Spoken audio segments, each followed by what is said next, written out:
Oi, pessoal, bora para mais um dia de Lendo a Bíblia em 1 ano. Hoje nós iremos ler do capítulo 29 ao capítulo 31, então já pega a sua Bíblia, o seu plano de leitura e bora. Mas primeiro vamos orar. Papai, muito obrigada por essa oportunidade onde nós temos de escutar a tua voz, de aprender com a tua palavra. Fala conosco, que nós possamos ser transformados e ser cada vez mais íntimo com o Senhor, sabe? Tá cada vez mais próximo com o Senhor, que essa palavra possa nos transformar a ponto de mudar a forma como nós nos relacionamos com as pessoas ao nosso redor, de uma forma que as pessoas possam ver Cristo em nós para glorificar o teu nome, Deus. Fala conosco, é isso que eu te peço. Amém. Capítulo 29. Jó prosseguiu sua fala. Como tenho saudade dos meses que se passaram, dos dias em que Deus cuidava de mim. Quando a sua lâmpada brilhava sobre a minha cabeça e por sua luz eu caminhava em meio às trevas. Como tenho saudade dos dias do meu vigor, quando a amizade de Deus abençoava a minha casa, quando o Todo-Poderoso ainda estava comigo e meus filhos estavam ao meu redor quando as minhas veredas se embebiam em nata e a rocha me despejava torrentes de azeite. Quando eu ia à porta da cidade e tomava assento na praça pública. Quando, ao me verem, os jovens saíam do caminho e os idosos ficavam em pé. Os líderes se abstinham de falar e com a mão cobriam a boca. As vozes dos nobres silenciavam e suas línguas colavam-se ao céu da boca. Todos os que me ouviam falavam bem de mim, e quem me via me elogiava, pois eu socorria o pobre que clamava por ajuda, e o órfão que não tinha quem o ajudasse. O que estava à beira da morte me abençoava, e eu fazia regozijar-se o coração da viúva. A retidão era minha roupa, a justiça era o meu manto e o meu turbante. Eu era os olhos do cego e os pés do aleijado. Eu era o pai dos necessitados e me interessava pela defesa de desconhecidos. Eu quebrava as presas dos ímpios e dos seus dentes arrancava as suas vítimas. Eu pensava, morrerei em casa, e os meus dias serão numerosos como os grãos de areia. Minhas raízes chegaram até as águas, e o orvalho passará a noite nos meus ramos. Minha glória se renovará em mim, e o novo será o meu arco em minha mão. Os homens me escutavam em ansiosa expectativa, aguardando em silêncio o meu conselho. Depois que eu falava, eles nada diziam. Minhas palavras caíam suavemente em seus ouvidos. Esperavam por mim como quem espera por uma chuvarada e bebiam minhas palavras como quem bebe a chuva da primavera. Quando eu lhes sorria, mal acreditavam. A luz do meu rosto lhes era preciosa. Era eu que escolhia o caminho para eles e me assentava como seu líder. Instalava-me como um rei no meio das suas tropas. Eu era como um consolador dos que choram. Capítulo 30. Mas agora eles zombam de mim, homens mais jovens que eu, homens cujos pais eu teria rejeitado, não lhes permitindo sequer estar com os cães de guarda do rebanho. De que me serviria a força de suas mãos, já que desapareceu o seu vigor? Desfigurados de tanta necessidade e fome, perambulavam pela terra ressequida, em sombrios e devastados desertos. Nos campos de mato rasteiro colhiam ervas, e a raiz da giesta era sua comida. Da companhia dos amigos foram expulsos aos gritos, como se fossem ladrões. Foram forçados a morar nos leitos secos dos rios, entre as rochas e nos buracos da terra. Fugiam entre os arbustos e se encolhiam sobre a vegetação.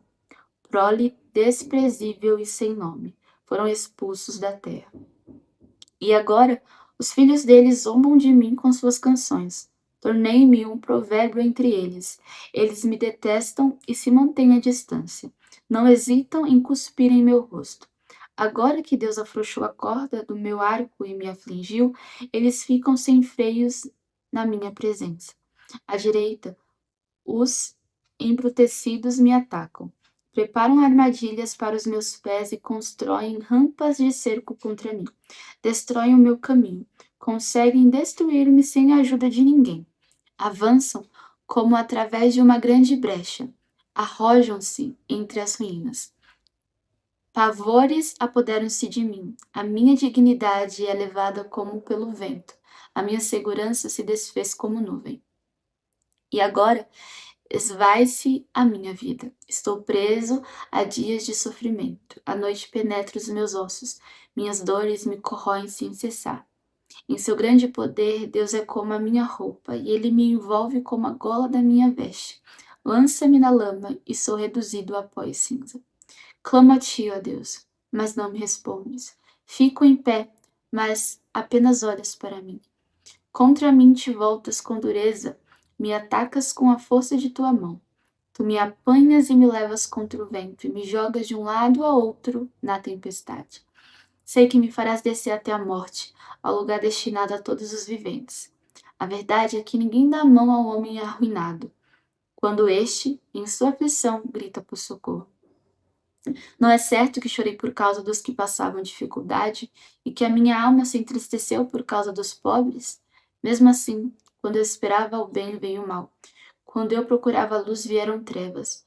Nunca para a agitação dentro de mim. Dias de sofrimento me confrontam.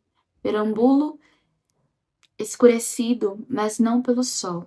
Levanto-me na assembleia e clamo por ajuda. Tornei-me irmão dos chacais, companheiro das corujas. Minha pele escurece e cai.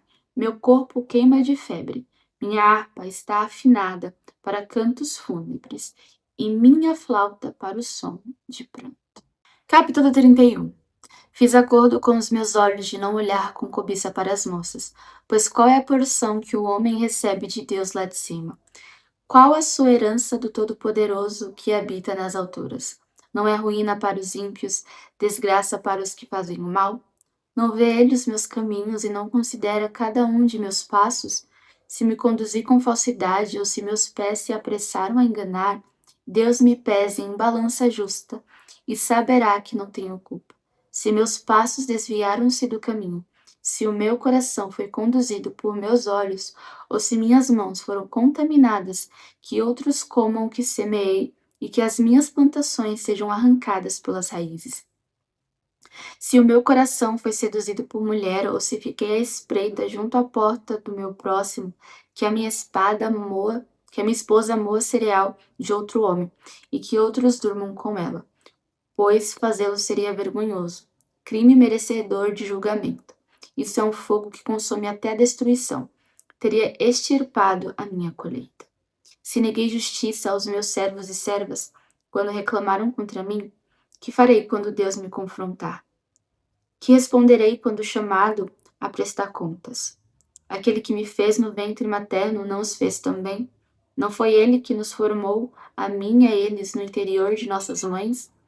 Se não atendi os desejos do pobre, ou se fadiguei os olhos da viúva, se comi meu pão sozinho sem compartilhá-lo com o órfão, sendo que desde a minha juventude eu criei como se fosse seu pai, e desde o nascimento guiei a viúva, se vi alguém morrendo por falta de roupa ou um necessitado sem cobertor, e seu coração não abençoou, porque aqueci com a lã de minhas ovelhas, se levantei a mão contra o órfão, ciente da minha influência no tribunal, que o meu braço descaia do ombro e se quebre nas juntas. Pois eu tinha medo que Deus me destruísse, e temendo seu esplendor, não podia fazer tais coisas. Se pus no ouro a minha confiança e disse ao ouro puro: Você é minha garantia. Se me regozijei por ter grande riqueza pela fortuna que as minhas mãos obtiveram.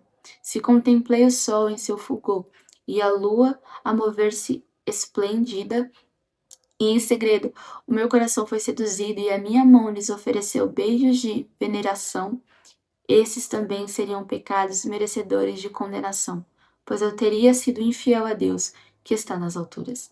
Se a desgraça do meu inimigo me alegrou, ou se os problemas que teve me deram prazer, eu que nunca deixei minha boca pecar, lançando maldição sobre ele, se os que moram em minha casa nunca tivessem dito: quem não recebeu de Jó um pedaço de carne?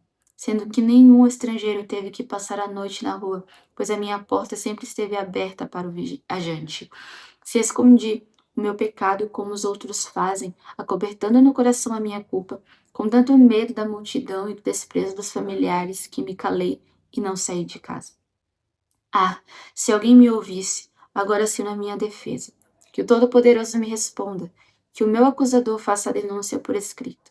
Eu bem que a levaria nos ombros e a usaria como coroa. Eu lhe falaria sobre todos os meus passos. Como um príncipe, eu me aproximaria dele. Se a minha terra se queixar de mim e todos os seus sulcos chorarem, se consumir os seus produtos sem nada pagar, ou se causei desânimo aos seus ocupantes, que me venham espinhos em lugar de trigo e ervas daninhas em lugar de cevada. Aqui terminam as palavras de Jó. Agora vamos orar. Papai, muito obrigada por essa palavra. E a minha oração é para que, quando nós nos depararmos com dias difíceis, quando a porta se fechar, quando o milagre não acontecer, quando a resposta não vier, que o Senhor continue tendo nosso coração, que o Senhor continue tendo a nossa devoção, que nossa esperança possa continuar sendo o Senhor. Eu sei que nós, como filhos de Deus, não estamos isentos de passar por dias difíceis. Eu sei que eles virão. O Senhor nos disse que no mundo nós teremos aflições, mas que o Senhor estaria conosco. O Senhor está conosco. Nós não viemos nos esquecer disso. Mesmo quando nós esperamos o bem, se nós recebemos o mal, que nossa confiança, nossa esperança ainda esteja no Senhor. Obrigado por tudo, obrigado por essa palavra. Continue ministrando aos nossos corações, nos ajudando. Porque se não for a sua graça e a tua misericórdia, nós não iremos conseguir vencer o dia mal. Obrigada por tudo. Amém. Bom, agora você já sabe, não tem para meditar sobre tudo que nós aprendemos hoje. Te vejo amanhã. Um beijo e tchau!